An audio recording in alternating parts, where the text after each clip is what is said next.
Get back to your quarters, Natalie, my father bellowed. My mother then scorned. My sister openly mocked. They'd liquidated my vehicle and used the cash for their trip. The following day, the president appeared on CNN, Major General Green. My mother's face went pale. My sister simply froze. And my father? 15 unanswered calls. Back to your quarters. You know, sometimes the people you fight for, the family you carry in your heart through 2 decades of war, can simply forget you. Or worse, decide you were never really one of them at all. That was my homecoming. A moment I'd dreamed of for 20 years, only to find the door slam shut the second I stood before it. The crisp Pennsylvania autumn air, sharp with dry leaves and chimney smoke, used to be a comfort. This time it felt like a slap. I stepped out of the cab, my duffel slung over one shoulder, a small box of souvenirs clutched in my other hand. An ache started in my chest. The house, the yard, even the street, everything looked smaller, dimmer. But the knot in my stomach only tightened as I walked up that cracked stone path toward my childhood home. I paused just for a second before knocking. In that brief moment, I saw myself again, maybe 9 or 10, standing quietly in the living room corner, clutching a book. My parents were showering Amber with praise for her science fair trophy. I'd placed second. They never even noticed. The door creaked open. It was Amber. She looked stunned. Her mouth moved, a silent Natalie, like she wasn't sure I was real. Her smile didn't reach her eyes. "Natalie," she said, blinking as if I were a ghost. "Hey," I managed, a cautious smile that felt brittle. Didn't think I'd need an invitation. She opened the door a little wider but still blocked the entrance. "You didn't call." I lifted the box of souvenirs, a flimsy peace offering. Figured I'd bring my own welcome. Thought Mom might like these, handmade candles from Bagram. And for Dad, a coin from the old unit. Amber finally stepped aside. The house smelled of lemon cleaner and something baking, but the warmth I'd craved for so long. It just didn't reach me. Inside, I saw Mom, Evelyn in her usual spot at the kitchen island, methodically chopping apples. Dad stood at the coffee machine, scrolling on his phone. They looked up. At the exact same time. The silence that followed felt like an eternity. "Hi," I said, my voice barely a whisper. Their eyes immediately went to my uniform. Not the crisp dress blues, just my old fatigues pressed as best I could. I hadn't brought anything fancy, just 20 years of memories and worn-out boots.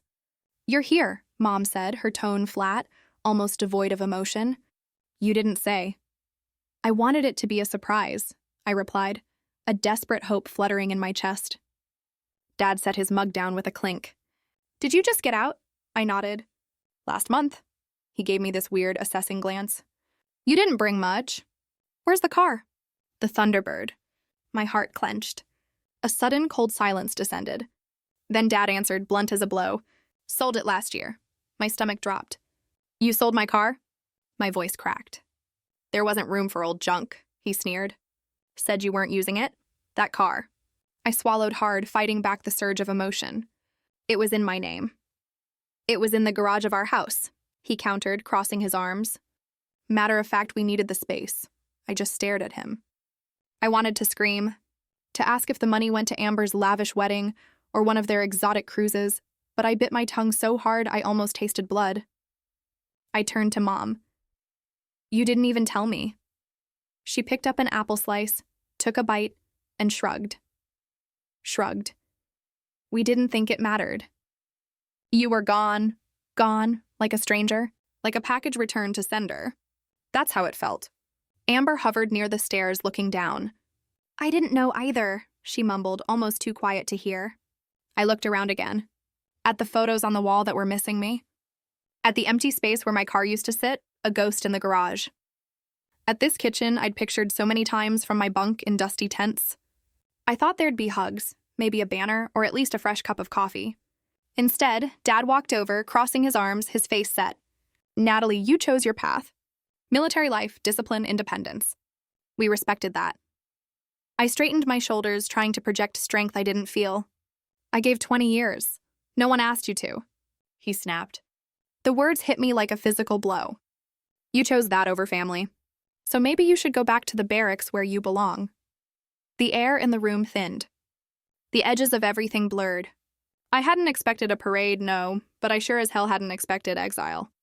I opened my mouth, wanted to say Mom, but the word caught in my throat, sharp as a splinter. I swallowed it back down. No one said anything. Amber looked at the floor. Mom turned back to her apples. Dad picked up his mug again, as if I had simply vanished.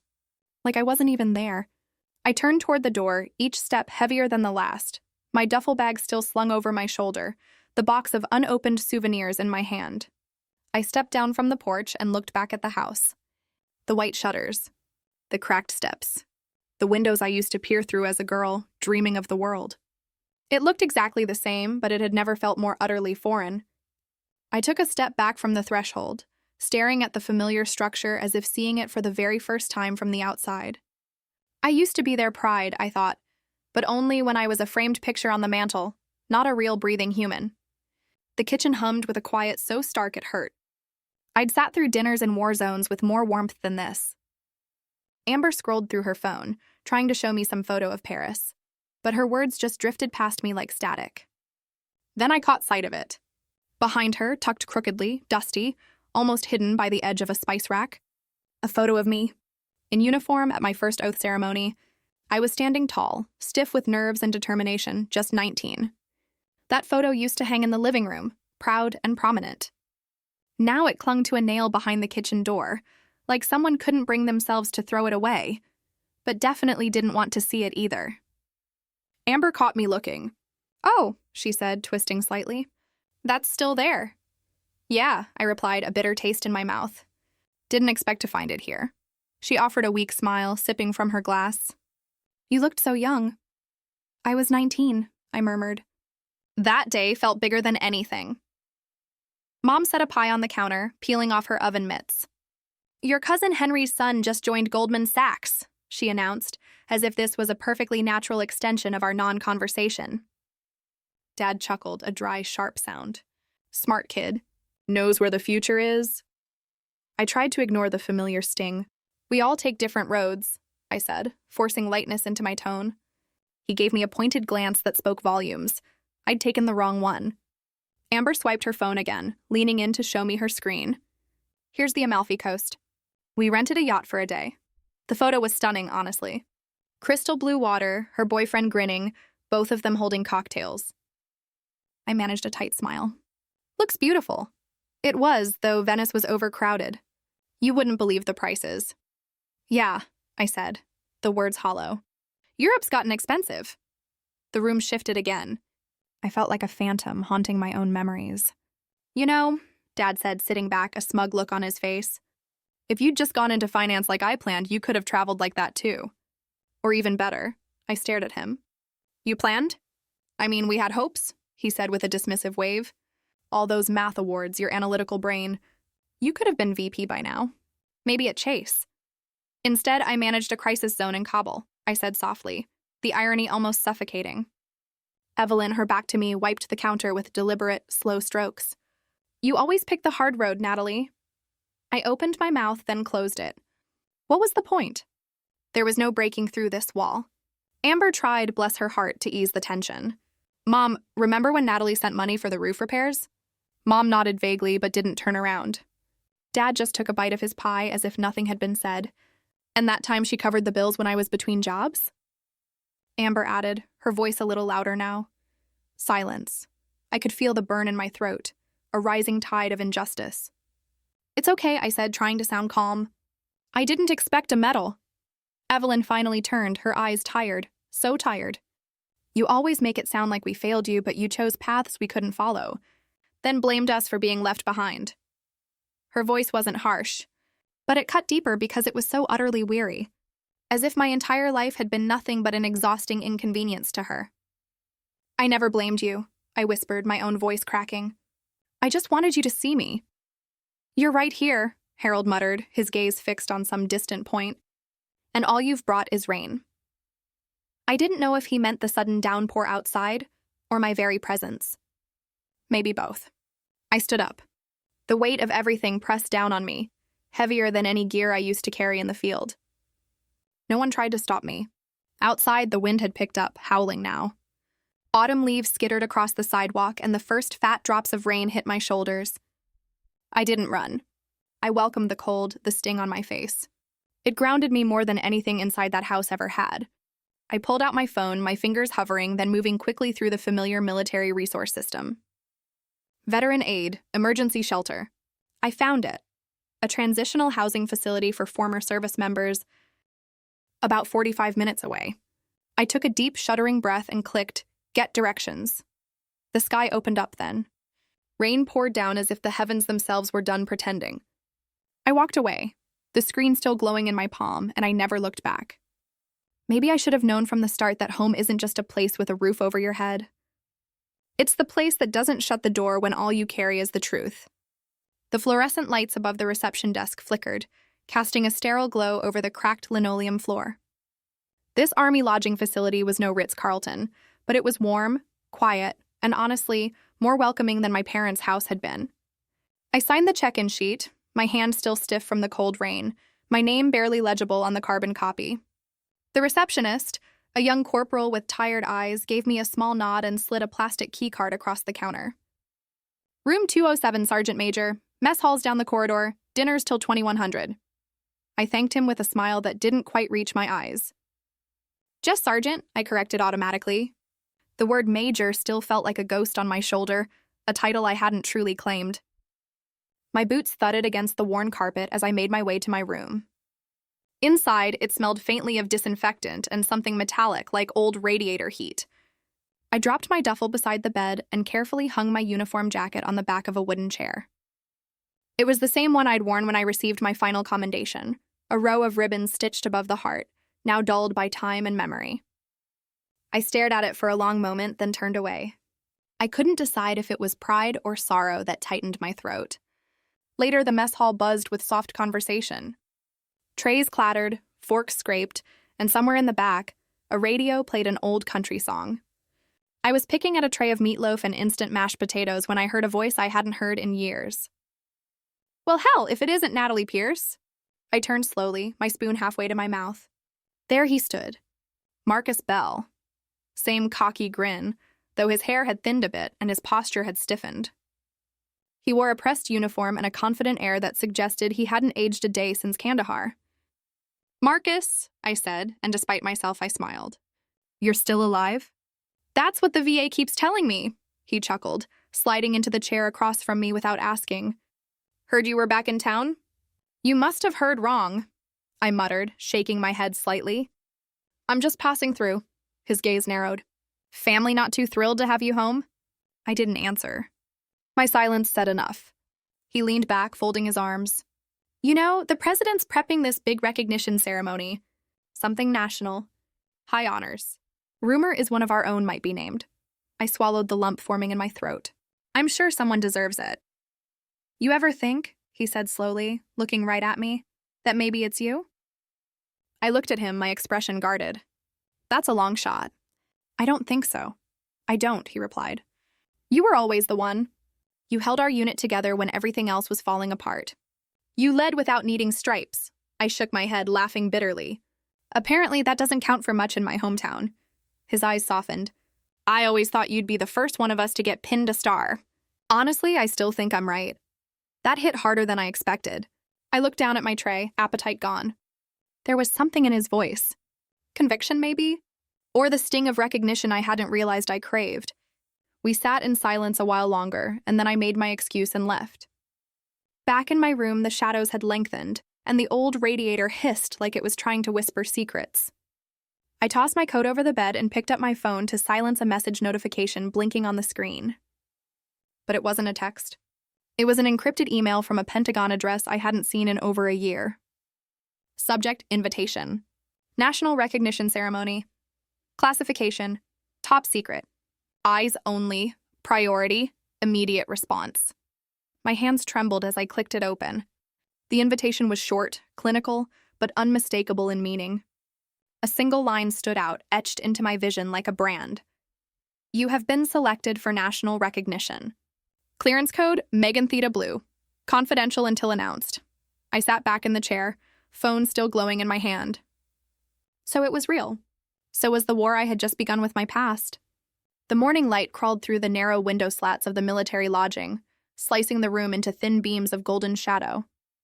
I sat on the edge of the small bed, the email open on my phone, my fingers frozen above the screen. The words had been burned into my memory hours ago. Presidential commendation. Classified attendance. Live national broadcast. I wasn't sure if it felt surreal or stupidly ironic. I set the phone down and leaned against the window, watching a squirrel dart across the parking lot outside. Just beneath that stillness was a tension, like the entire world was holding its breath, waiting for something to snap. Maybe that something was me. A soft vibration buzzed in my hand. "Marcus," I answered. "You saw it, huh?" he said without preamble. "I did. You going?" I hesitated. "Does it even matter if I do?" He exhaled.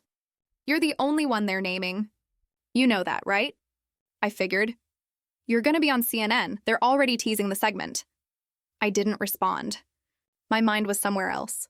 Back in that dusty garage, hands covered in oil as I rebuilt the engine of the Thunderbird with Dad, long before his pride calcified into disappointment. I remembered how I'd beamed when I drove it back from my first base. How it felt like a piece of freedom I had earned on my own terms. But now it was gone, sold. Like I was never coming back. Elsewhere, just a few miles across town, my family was gathered in their living room, sipping coffee from matching mugs that bore the phrase, "World's Best Family." The flat-screen TV cast a soft glow over the neutral-toned walls. Evelyn sat primly, legs crossed, a folded napkin in her lap despite the absence of food. Amber lounged on the couch, scrolling through her phone. Harold flipped the remote between channels until he paused on CNN. "Next Monday," the anchorwoman was saying, "a national broadcast will honor key figures in modern military strategy. The president himself will take part in the ceremony, expected to be one of the most watched moments in recent defense history." Evelyn perked up. "Isn't that the same day as the gala at the country club?" Amber shrugged. "Probably just some old generals. Boring." Harold chuckled, dry and sharp. "More propaganda. Dress-up medals and uniforms to distract from the budget." None of them asked who might be honored. None of them wondered if someone they knew, someone in their own bloodline, might be standing in that spotlight. Back in the barracks, I pulled on my worn-out boots and stepped outside. The air was brisk, autumn sharp and clean. A group of soldiers were going through morning drills in the training yard beyond the fence. Their movements were crisp, precise, a rhythm of discipline I knew better than my own heartbeat. For the first time in days, I let myself smile. Not a grin, not even relief, just something quiet, a muscle memory of who I had always been beneath the pain. "Not yet," I whispered to the wind. "It's not time to tell them yet." When I returned to my room, a new notification pulsed on my screen. Another update from the Pentagon. Subject, final confirmation. Live presidential address. Body. The president will personally award the commendation and read your full name. Rank and contribution allowed on national television. I reread the line over and over. Not because I didn't believe it, but because I did. I was no longer the girl in the dusty photo or the woman erased from the family albums. I was about to become someone they could no longer ignore. Not even if they tried. They didn't invite me to Sunday dinner, but the president invited me to the White House.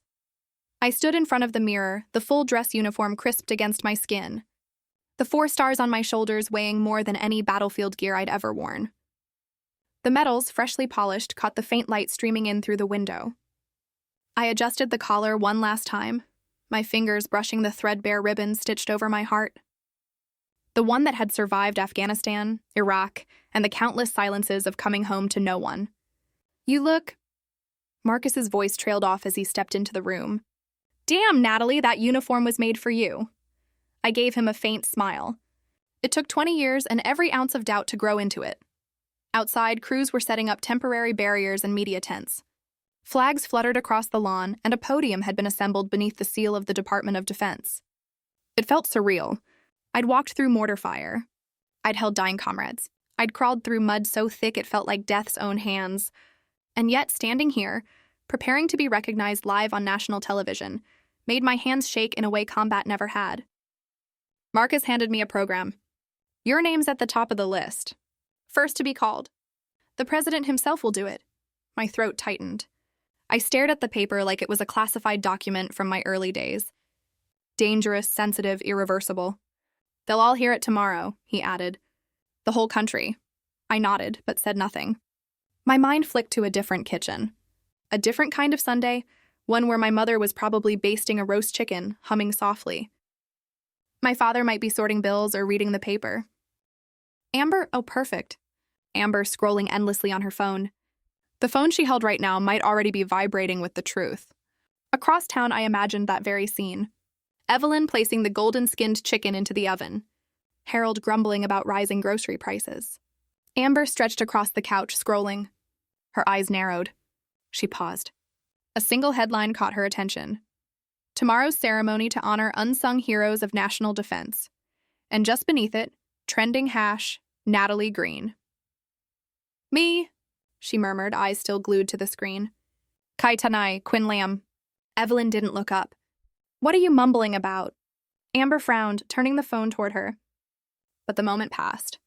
The news segment changed. Her attention flitted elsewhere. Meanwhile, in the Pentagon courtyard, I paced slowly beneath the autumn trees.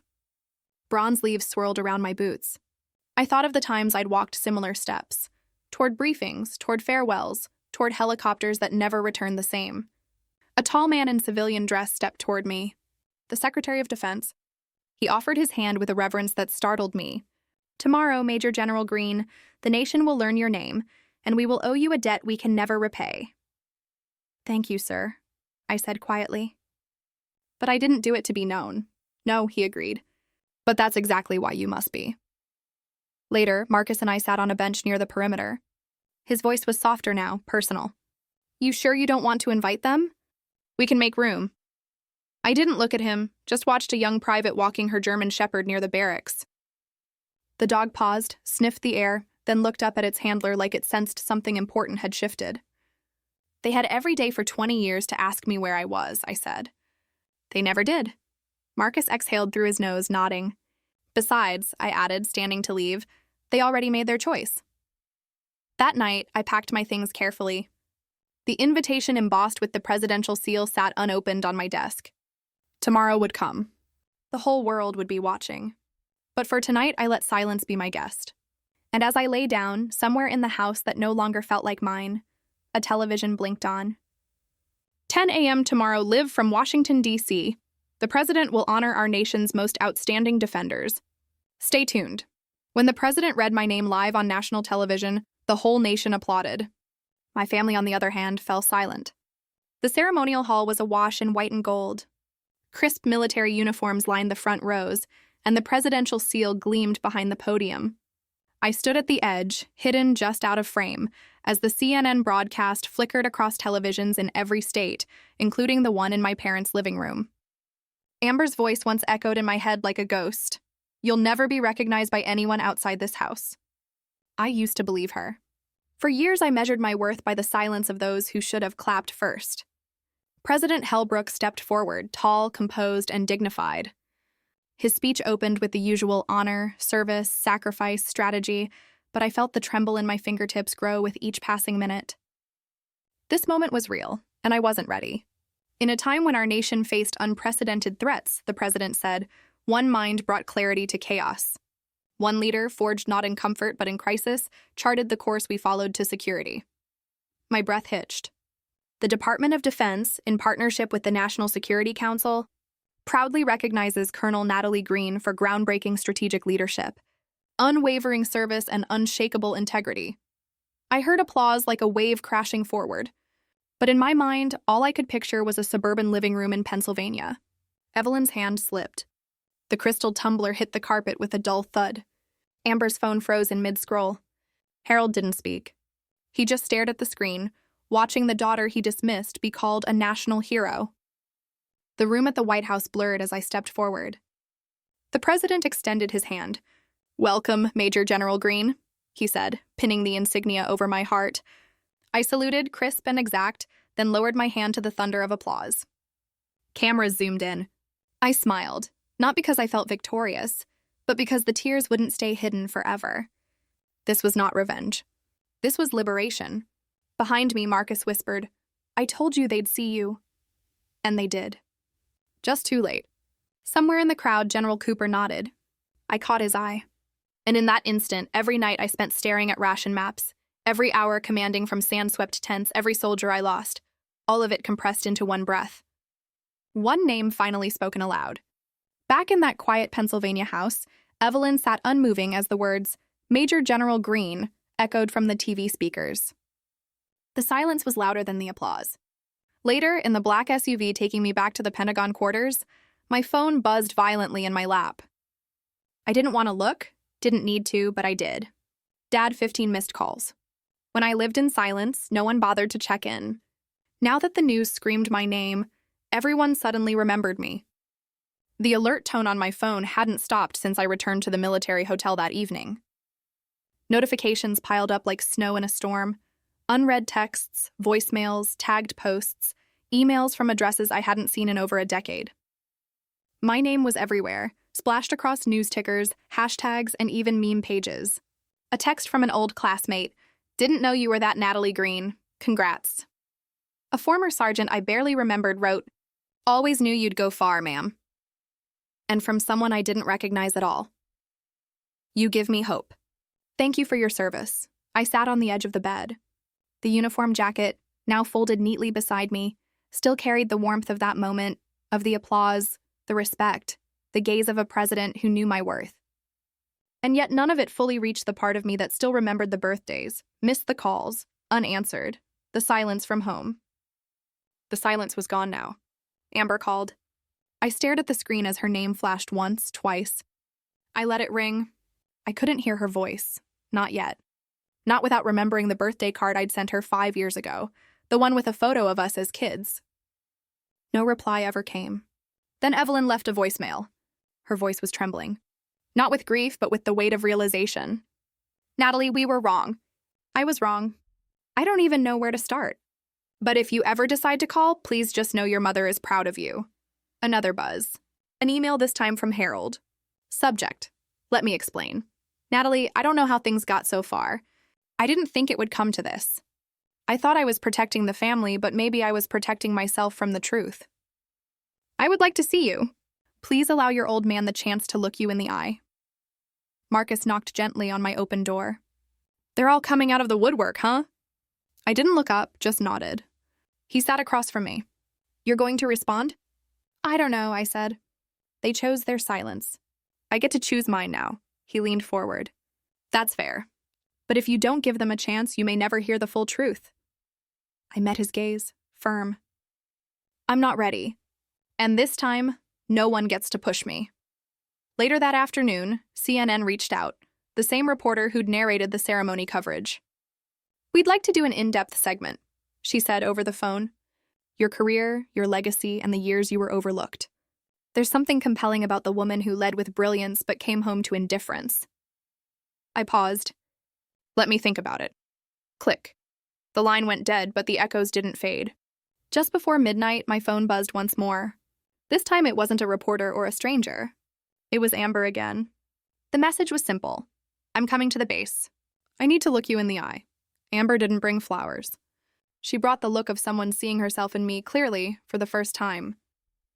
The rain tapped gently against the window of the quiet cafe just outside the base. The place smelled faintly of cinnamon and burnt espresso, and the booths were half empty, except for the one I sat in. I'd chosen the corner, my back against the wall, facing the door. Old habits die hard. When Amber walked in, she was nothing like the glossy version of herself I remembered from Instagram and holiday dinners.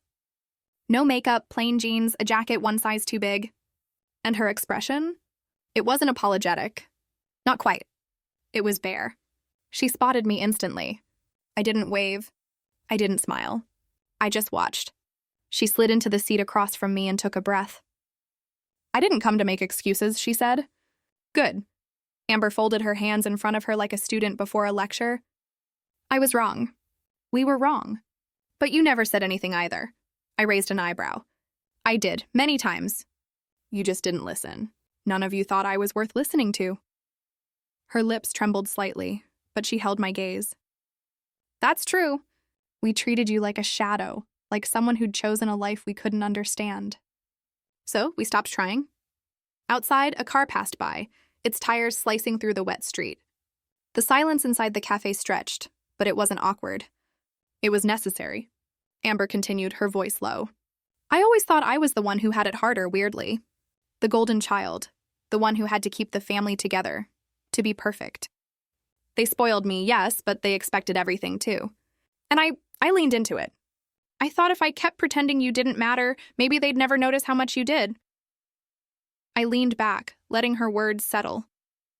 You didn't have to pretend, I said quietly. They'd already decided I didn't. Amber looked away, biting her lower lip. I didn't come to ask you to forgive me, she whispered. I know I don't deserve that. I just needed you to hear me say it. I needed you to know. I see you now. I finally do.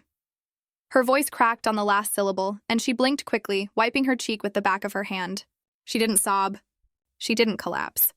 She just sat there, exposed, human. I reached into my coat pocket, pulled out a worn photo, and slid it across the table. It was us. 2 little girls, barefoot in the grass, one missing a front tooth, the other holding a plastic sword like a trophy. Amber stared at it. I stood up. I didn't say goodbye, didn't promise more.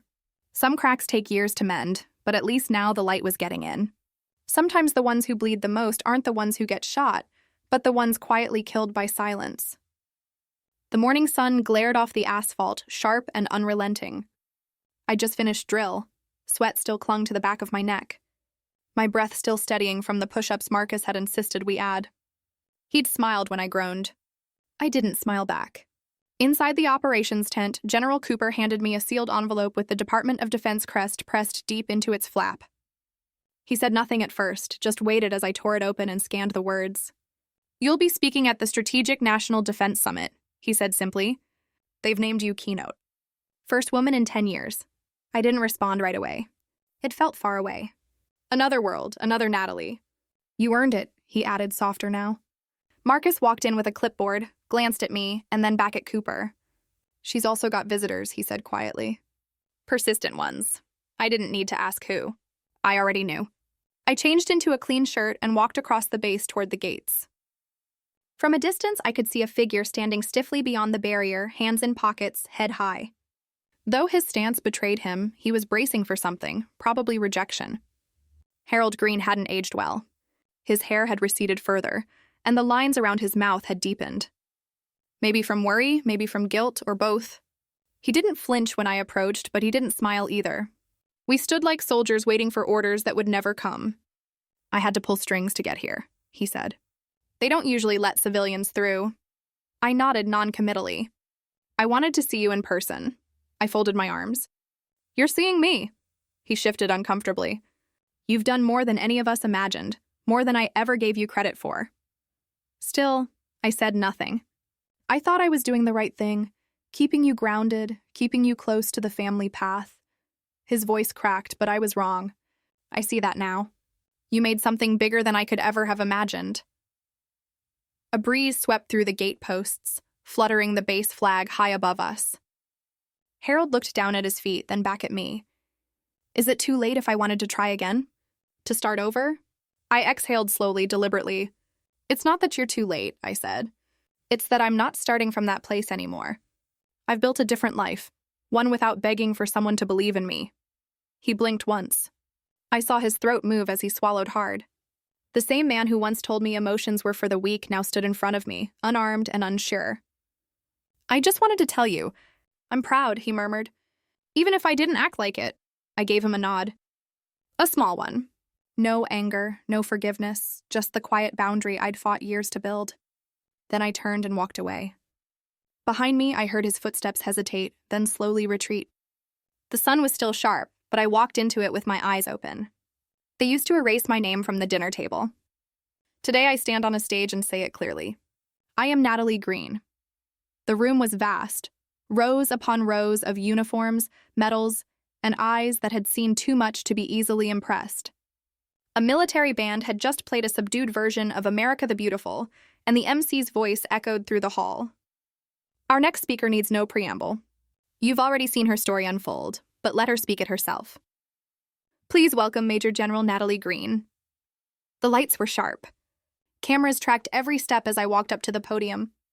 My name shimmered on the screen behind me. Major General Natalie Green. Not born to legacy, but built by purpose. I paused, scanned the room, not just for the sake of drama, but to feel it. The weight of this moment. the distance from where I had started. I once, at 16, began an essay called Why Honor Matters More Than Glory. I didn't win the scholarship. I was told it was too idealistic, but it stayed with me. Because in every decision I've made, from the first oath I took in a sand-swept camp to the moments I doubted my own worth, I've clung to one thing. Honor isn't something you inherit. It's something you forge.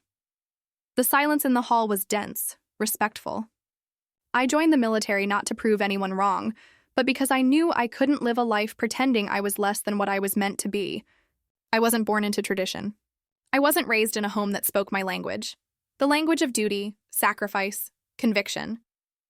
My family told me I was difficult, that I made things hard. Maybe I did, but so does truth. And I chose truth. Somewhere in the second row, I saw General Cooper tilt his head ever so slightly. Marcus sat 2 seats down, arms crossed, but his lips curled in the smallest grin. He had heard this story before, bits of it, but not like this. I was disowned for wearing a uniform instead of a suit, for choosing orders over holidays, for believing that service to one's country could be as sacred as service to blood. And yet here I stand. A pause broke out. Polite, not yet emotional. I wasn't finished. I don't stand here because of medals. I stand here because I kept going. When my name was scratched off the mailbox, when calls went unanswered, when holidays passed with empty chairs and silence. I fought in deserts, in jungles, behind screens, and in front of maps. But my most painful battlefield was a living room where I didn't belong. I took a slow breath. I learned something in all those battles. That family isn't who shares your blood, it's who sees you. Who doesn't need an invitation to stand beside you when it counts? Now the silence held something electric. My name is Natalie Green. I am not the daughter of a legacy. I am not the product of privilege. I am a soldier who refused to be forgotten. And for every young woman who was ever told she was too much, too bold, too distant, I am you. A pause burst forth. This time not out of courtesy, but from something real. The MC approached, but before he could reclaim the mic, a voice called from the press section. Major General Green, do you have any message for your family? I didn't flinch. I did send one, I replied. Years ago, they returned it. So now I keep it. A pause, a beat.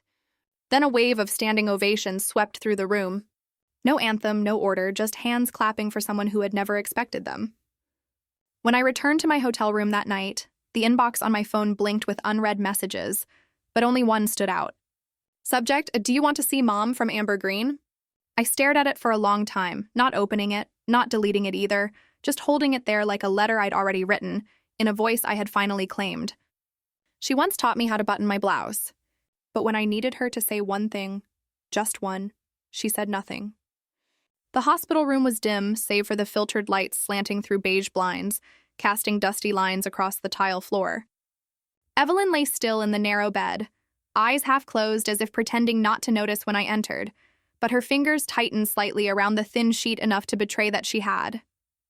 I stood silently for a moment, the door clicking shut behind me. The air smelled like antiseptic and wilted flowers. I stepped forward and placed a small vase of blue delphiniums on the side table. She used to plant them in our front yard, back when I was small enough to believe she'd always choose me. Evelyn didn't look at me. She stared toward the wall as though it held something worth escaping into. I didn't come here to fight, I said, my voice low. Still no movement. I pulled up a chair and sat beside her.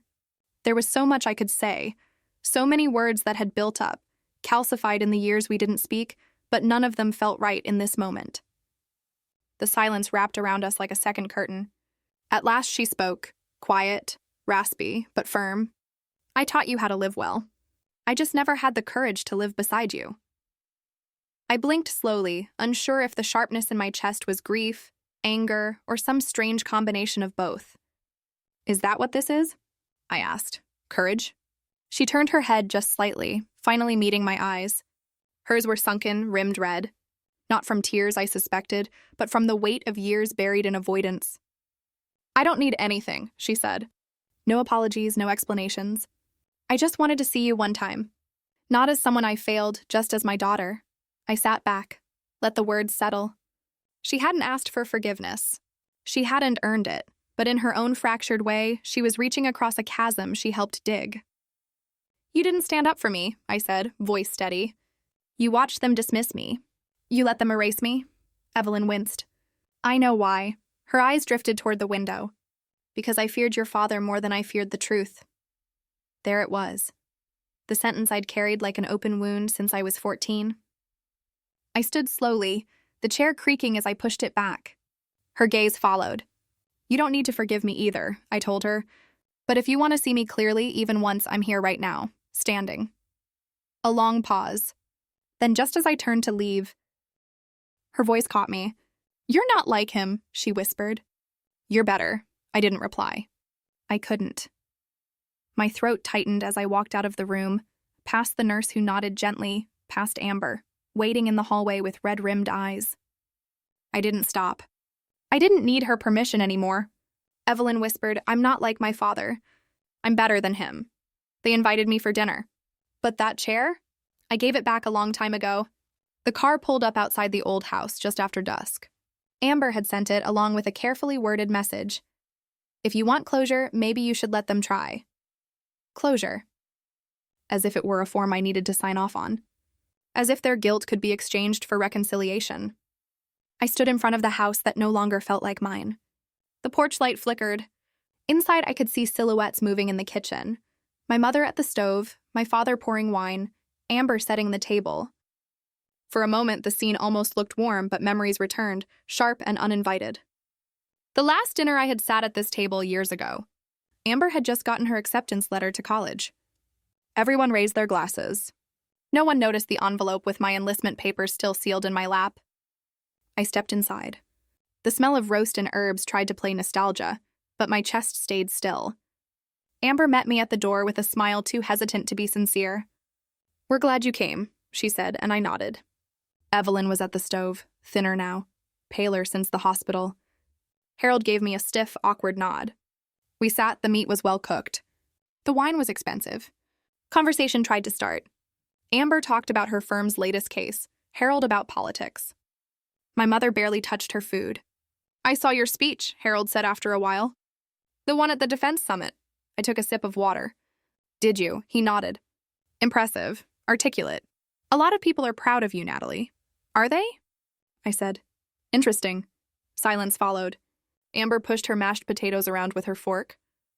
Evelyn's hands trembled faintly as she refilled her glass. I think it's brave, Amber said suddenly. That you're not angry, that you came tonight. I looked at her. I didn't come because I'm not angry. That startled her. She opened her mouth and closed it again. Harold cleared his throat and raised his glass. To family, he said, and to forgiveness. Thank you for coming home. I didn't raise my glass. I placed it down gently. I'm not here to forgive. His face fell. Natalie, I came, I said, voice steady, because I wanted you to hear this from me clearly. I don't carry hate anymore, but don't mistake peace for return. Amber's voice cracked. Can't we start over? I met her eyes. Starting over doesn't mean going back to what it was. And what it was? Never saw me, Evelyn whispered, almost inaudible. We're trying. I know, I said softly. But you're trying now that everyone else saw me first. The silence turned heavier, denser. Even the clinking of cutlery had ceased. I stood up. My chair made a soft scraping sound against the old wooden floor. I'll be going now. Amber's lip trembled. Do you have to? I nodded. The base has curfew. And besides, this dinner, this house, it belongs to the three of you. It always did. They didn't follow me to the door. No one protested. No one begged outside. The night was cool and clear.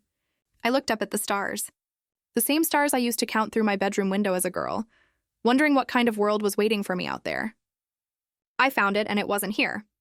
I turned, my boots crunching softly on the gravel. I said nothing else. Some things I had already buried. They used to call me a burden. Now I sign appointments with the same name they once tried to forget. The office smelled of fresh paint and polished wood. Sunlight filtered through the tall windows, casting long golden lines across the sleek surface of the desk. A new brass nameplate gleamed at the center. Major General Natalie Green. I ran my fingers lightly along its edge. It felt surreal, like stepping into someone else's shoes, until I reminded myself, no, these are mine. I built them from the ground up. Marcus leaned against the doorway, arms crossed, watching with a half smile. Fits you better than your old barracks, he said. I smiled back. It better. Took me 20 years to earn this square footage. Command has finalized your portfolio, he added, handing me a thick folder. Senior Ethics and Honor Advisor. Full discretion policy, influence, direct access to the Pentagon chain. I flipped through the pages, nodding. It wasn't the power that interested me. It was what the title meant. I was no longer someone people tolerated. I was someone they consulted. Later that afternoon, my new military aide knocked lightly and opened the door. Behind her stood a young woman in a crisp, anxious uniform, barely past 20, eyes filled with a cocktail of admiration and fear. "This is Eliza Morales," the aide said. "New recruit." She requested 5 minutes. I gestured her in. "At ease, Morales." She swallowed. "Ma'am, people in my unit, they think I'm soft. They say I don't belong, that I'm wasting time." I studied her face.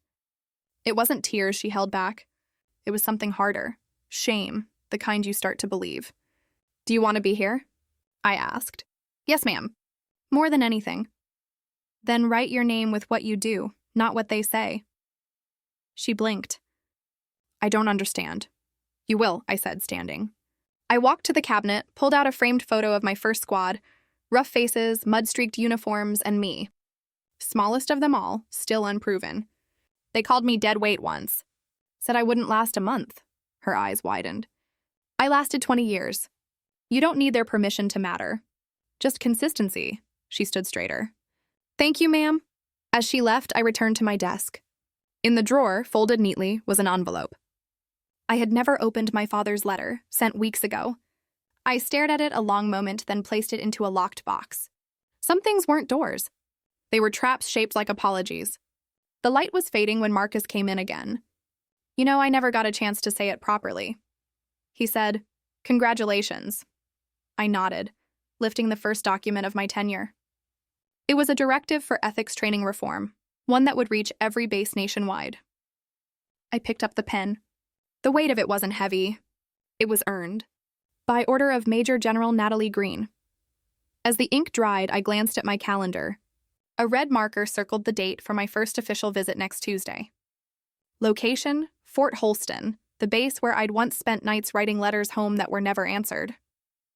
The place where I first saluted and was ignored by the senior staff because I didn't look like a soldier. Now I was going back as their superior. I closed the folder and leaned back in my chair. No applause, no cameras, just the quiet satisfaction of a name signed without flinching. I was going back not to ask for space, but to take it. There are doors you don't need to close because you've already walked beyond them. The base looked smaller now. Not because it had changed, same gravel path, same red clay stains on the lower bricks, but because I had changed. Time did that. So did truth. I stepped out of the Jeep, my boots hitting the ground with a dull thud. The wind carried faint echoes of marching cadence from the far end of the field. I stood still, watching the new recruits run their drills. Formation slightly off rhythm, still learning itself. Once I stood where they stood, trying to blend in, afraid to be seen for who I really was. Now I stood apart. Not above, just steadier. Eliza spotted me first. She jogged up, a little out of breath, saluted sharply. "Ma'am!" "At ease, Morales," I said with a nod. "How are they treating you?" "Better," she admitted. "Still rough, but I remember what you said. Every time someone doubts me, I double-check my own faith instead of theirs." That's a good place to start. We walked together to the edge of the field, watching the drills. Her hands fidgeted at her sides, nerves flickering under the surface. I reached into my pocket and pulled out a thin leather bracelet, faded, worn, frayed at the edges. "This," I said, handing it to her, "belonged to a medic in my first unit. He saved my life in Kandahar and died 3 weeks later. I've kept it ever since." She stared at it. "I can't take this. You're not taking it. I'm passing it on." "That's different." I met her eyes. "Carry it like I did. Not for decoration, but for direction." Her voice caught. "I will. I promise." Later that evening, after the day's final debrief, I walked alone through the outskirts of the base toward a small chapel tucked between 2 oak trees. It looked exactly as I remembered. Weather-worn stone, creaking wooden steps, and a rusted iron cross that leaned slightly to the left. I opened the door. No service, no choir, just silence. I sat on the second pew, hands folded loosely in my lap. The air smelled like candle wax and cedar. Once I'd come here after losing half my squad in an ambush. I had sat in the dark and asked questions I still didn't have answers to. Why them? Why not me? Today? I asked nothing. I just breathed. Footsteps echoed softly behind me. The old priest, still alive somehow, walked slowly to the front altar and turned. I remember you, he said, voice raspy. You came here in uniform and left with tear-stained sleeves. I offered a small smile. That sounds about right. He nodded. Back then you asked for forgiveness. I nodded slowly. Today I think I've finally given it. To whom? To myself, he smiled gently. That's the hardest one. I stood nodding in thanks. He didn't say anything else. He didn't need to. As I reached the door, I paused. I turned and looked at the wooden interior. Faded benches, quiet walls, memories soaked into every grain. Then I stepped outside. The cool air greeted me like an old friend. Behind me, the door creaked softly, but didn't close. No wind slammed it. No hand pushed it shut. I kept walking. Some doors didn't need to be closed. Not anymore. I used to think I needed a family to live, but all I ever needed was myself. And one truth no one could take away: spring had finally arrived at the lake. Mists skimmed the surface like whispered memories, and the flag on my porch danced gently in the morning breeze. The air was crisp, not cold, quiet, not lonely. I stepped outside with a cup of black coffee in hand, steam rising slowly like the first breath of a clean day. My cabin, small and weathered, had become a place of shelter, not just from storms, but from the weight of pretending. Today was for closing, not doors, not wounds, but circles. Inside, I sat at the worn desk beneath the open window and began writing. The first letter was to Marcus. Thank you for standing beside me when I didn't know how to stand on my own. You reminded me who I was before anyone else dared to say it out loud. The second was to Eliza. That bracelet never really belonged to me. It belonged to the person who needed to carry it next. Carry it with courage. Carry it until you meet someone who needs it more. I sealed the envelope slowly, my hand steady, my heart lighter than it had been in years. My phone buzzed on the desk. A photo from Eliza. She stood in full uniform, fresh from graduation. Her posture proud, her eyes lit with something deeper than joy, resolve. On her wrist, the bracelet, still worn, still strong. I smiled. A few minutes later, another ping. A video message from Marcus. The frame opened to his grinning face. General Green, he said, mock formality in his voice. You've earned a dozen titles by now. But for what it's worth, out here, you're more than just a decorated officer. You're the damn lighthouse that kept half of us from sinking. Don't ever forget that. I replayed the message once, then again. Not because I needed to hear it, but because this time I believed it. Later, I opened my journal, leather-bound, almost full now. I flipped past pages of doubt, of anger, of aching silence, and began to write something new. They never called me one of them. They never offered a place to sit or a name worth carrying. That's fine, because now I carry my own name and I sit at a table of my own making. I paused, pen resting between my fingers. Near the edge of the desk sat the envelope, the one from my father, unopened, yellowing now, frayed at the corners. It had followed me through hotels, barracks, bases, and finally here. Today I didn't need its contents. I took it outside. The wind was still gentle. The grass had a new sheen to it, kissed by dew. I lit a match. Flame-touched paper. It curled and blackened, soft and soundless. No grand gesture, just release. Ash drifted up into the sunlight. Back inside, I stood in front of the mirror. My full uniform lay across the armchair. I put it on slowly, deliberately, each button a choice. Each ribbon a memory. When I looked up, something had shifted. My reflection stared back. Not as a stranger, not as a soldier in search of permission, but as a woman who had earned her place in every room, even the ones that had once shut her out. I let the silence settle around me, steady as breath. Then I said it softly, clearly, like a name reclaimed. I see you now, Natalie Green. They erased my name from the family table, but in the end, it was etched into a nation's memory. I stood not to seek their approval, but to prove that silence cannot bury the truth forever. Justice doesn't always shout. It waits, it watches, and then it rises when no one expects. Like the final strike of a gavel in a long-delayed trial, it may arrive late, but it leaves no doubt once it lands. And maybe, just maybe, standing tall today means you'll never again have to kneel before injustice tomorrow. What do you think? Have you ever had to fight for your own recognition? Or choose your own path when others disagreed? Tell me your stories in the comments below.